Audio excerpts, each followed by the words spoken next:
I want to start from page 15 with a long paragraph describing Oroonoko's physical appearance, which is very complicated. This great and just character of Oroonoko gave me an extreme curiosity to see him, especially when I knew he spoke French and English, and that I could talk with him. But though I had heard so much of him, I was as greatly surprised when I saw him as if I had heard nothing of him. So beyond all report, I found him. He came into the room and addressed himself to me and some other women with the best grace in the world. He was pretty tall, but of a shape the most exact that can be fancied. The most famous statuary could not form the figure of a man more admirably turned from head to foot. His face was not of that brown, rusty black which most of that nation are, but a perfect ebony or polished jet.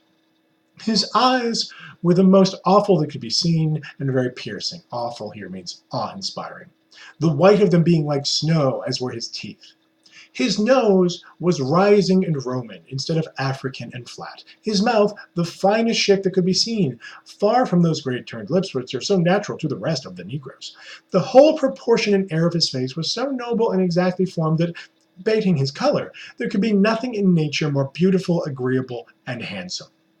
There was no one grace wanting that bears the standard of true beauty. His hair came down to his shoulders by the aids of art, which was by pulling it out with a quill and keeping it combed, of which he took particular care. Nor did the perfections of his mind come short of those of his person, for his discourse was admirable upon almost any subject, and whoever heard him speak would have been convinced of their errors that all fine wit is confined to the white men, especially to those of Christendom, and would have confessed that Oroonoko was as capable even of reigning well and of governing as wisely, had as great a soul as politic maxims, and was as sensible of power as any prince civilized in the most refined schools of humanity or in learning, or the most illustrious courts. Okay, first of all, isn't it amazing how civilized he is, though he's been raised outside civilization, or the illustrious courts. The most illustrious courts certainly do not include for Ben Oroonoko's grandfather's court in the fanciful Chromatien. I want to point out, it's very obvious, he is described largely like a white man in blackface. He's as handsome as could be, bating his color, except for his color. For Ben, black is not beautiful. She has a xenophobic beauty standard that is Eurocentric, and therefore being dark-skinned is considered disqualifying from beauty. But other than that, he's extremely handsome. Other than that, she goes to great pains to say his features are all European. He has a Roman rather than an African nose. His pointy shape. He's got a white person's nose. He has thin European lips. She can't bring herself to say that his hair is naturally without kink and naturally straight. But she does claim that he somehow carefully combed it as if you could just comb away. This is not even, he doesn't have a natural, he's not using product, he's just carefully combing out his African hair into long, straight European hair. Why he would want to do that, I have no idea. But I imagine Ben wants him to do it. So he looks like a white man in blackface. Two quick things about blackface. Blackface has become toxic to us, and rightly so, because of the long minstrel show tradition in the United States, which spread to other countries as an export, in which white performers costume themselves as African Americans to make African Americans look like fools, to behave like foolish, ridiculous African Americans as a kind of racial slander, frankly. Some racial stereotypes actually start out in this theatrical tradition of white people making it up and enacting it. So it's toxic. In Ben's 17th century, for British actors, blackface is not toxic. It doesn't have that history. There haven't been centuries of slavery. There's no minstrel show yet. Oroonoko looks suspiciously like a white actor playing that other Moorish figure. She uses the word Moor a couple paragraphs before this. Othello, Shakespeare's tragic hero, who is a Moor, who is a Moorish general who is noble and who has escaped from slavery. He is the hero, of course, of Othello. And notice that Oroonoko and Othello, those names both begin and end with O. Why don't they? This is all clearly true. he is imagined not, Oroonoko is imagined not as a genuine African, but as a blackened European face, because Ben is so stuck on her beauty standards, on her, frankly, racist beauty standards, where black is by no means beautiful for Afro.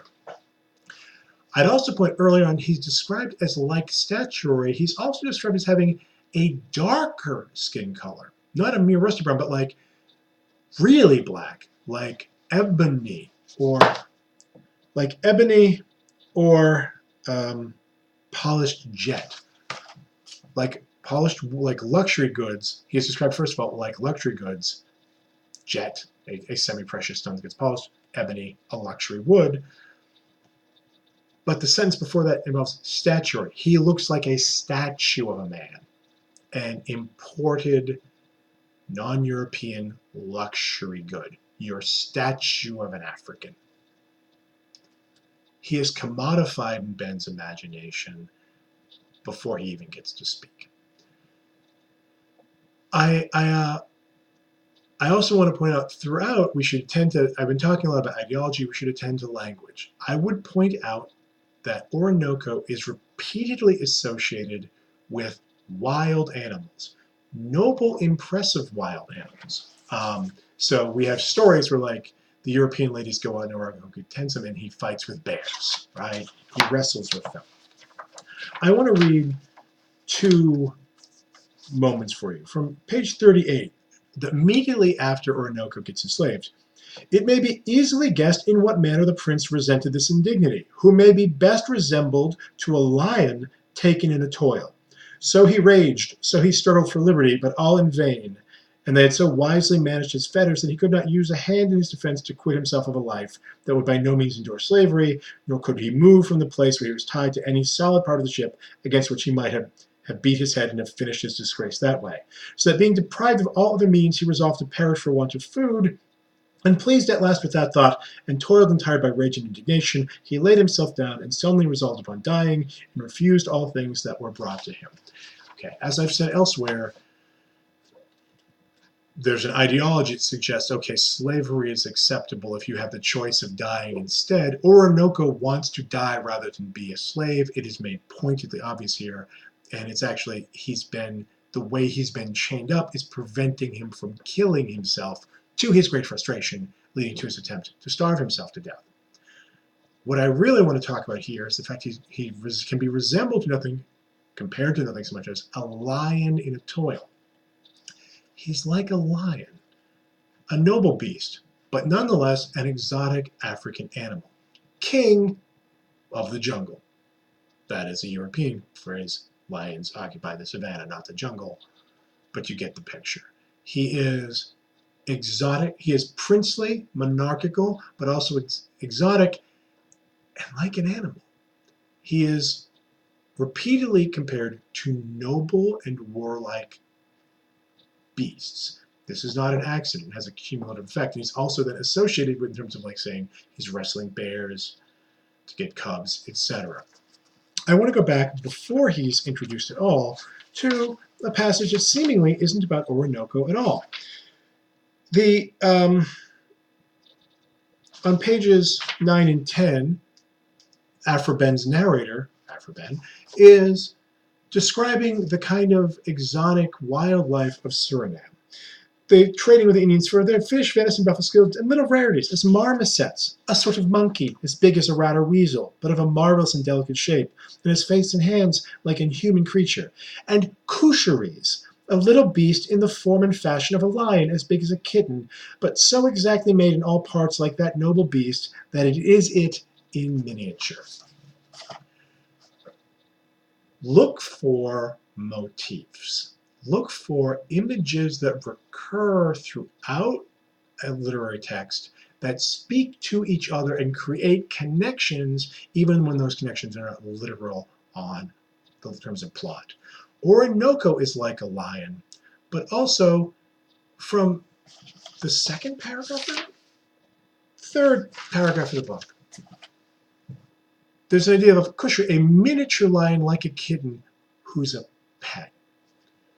There is a real sense here in which Oroonoko is that lion in miniature, and who is used by the Ben narrator as a pet, an exotic luxury good, a companion as entertainment.